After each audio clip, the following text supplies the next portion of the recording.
கோவிலுக்கு. நான் பழனி கோயம்புத்தூர்லேருந்து வந்துக்கிட்டு இருக்கேன். கணக்கன்பட்டி மூட்டை சுவாமியுடைய சிஷ்யருங்க. நாங்கள் இங்கே பல ஊர்லேருந்து பல நாட்டிலேருந்து முருகப்பெருமானை இந்த சஷ்டி 6 நாள் விரதத்துக்காக இங்கே ஆடல் பாடலோட மௌன விரதம் பல விரதங்கள் எடுத்துக்கிட்டு இருக்காங்க. இதில் நாங்கள் ஒரு 20 வருடமாக வந்துக்கிட்டு இருக்கோம். இது காரியாப்பட்டி சேகரன் சொல்லி நையாண்டி மேளம் அவங்களுடைய மேளத்தோட கச்சேரியோட நாங்கள் ஆடி பாடி முருகனை தொழுதுகிட்டு இருக்கோம். 2 நேரமும் காலையிலையும் சாயந்தரமும் தொழுதுகிட்டு இருக்கோம். இதில் சஷ்டியுடைய விசேஷம் என்ன கேட்டிங்கன்னா, முக்கியமான விசேஷம் என்ன கேட்டிங்கன்னா, குழந்தை இல்லாதவங்களுக்கு முருகப்பெருமான் இது வரைக்கும் என்னுடைய அனுபவத்தில் வயசுலேயே ஒரு 100 குழந்தை கொடுத்துருக்குறாரு. எப்படின்னு கேட்டிங்கன்னா 52 வயசில் ஒருத்தர் குழந்தை வரம் கொடுத்துருக்குறாங்க. டாக்டராக கைவிடப்பட்ட பல நோய்கள் பிரச்சனைகள் இதுக்கெல்லாம் இமிடியேட்டாக கிளியர் பண்ணக்கூடியது முருகப்பெருமான் தான். அதனால் இந்த விரதம் எடுக்கிறவங்க எல்லாருமே ஆளுக்கு ஒரு பிரச்சனை தான் இருப்பாங்க. பொருளாதார ரீதியாக இல்லாட்டி கூட உடல் ரீதியாக மன ரீதியாக இருக்கிற பிரச்சனை உடனே தீர்வு கிடைக்கும். இன்னொரு விஷயம், இந்த சஷ்டி விரதம் எடுத்துகிட்டு வீட்டுக்கு போய் 3 நாளில் பதில் கிடைக்கும். நான் பெங்களூர்லேருந்து வரேன். என் பேர் லதா.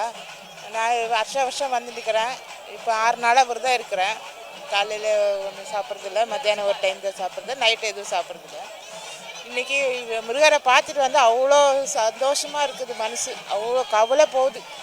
எப்படியாவது ஒரு வழி விடுவார் அந்த நம்பிக்கையில் கும்பிட்டு ஒரு வருஷம் வரும். இது வரைக்கும் இங்கே திருச்செந்தூருக்கு இது வரைக்கும் வந்ததில்லை. இதுதான் ஃபஸ்ட் டைம் நான் வந்தது. நான் 48 நாள் ஃபாஸ்டிங் இருக்கேன். ஆனால் ஒரு டைம் செப்பல் படம் நான்வெஜ் எதுவுமே சாப்பிடாம கடுமையாக விரதம் இருக்கேன்.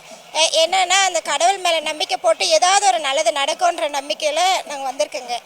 ஆனால் நடக்கும், நம்பிக்கை இருக்குது. எல்லாருக்கும் அதே மாதிரி நல்லதே நடக்கட்டும். கோகிலா. புரியல எவ்வளோ பேர்? 152 பேர் வந்திருக்கேங்க.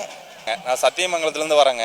நான் இப்போ ஒரு 6 நாளாக இங்கே தான் இருக்கிறேன். இது 6வது நாளுங்க. 5 நாள் விரதம், 6வது நாள் இப்போ முடிய போகுதுங்க. இன்றைக்கி சூரசம்ஹாரம் முடித்தோம்னா 6 நாள் விரதம் முடிஞ்சிச்சு.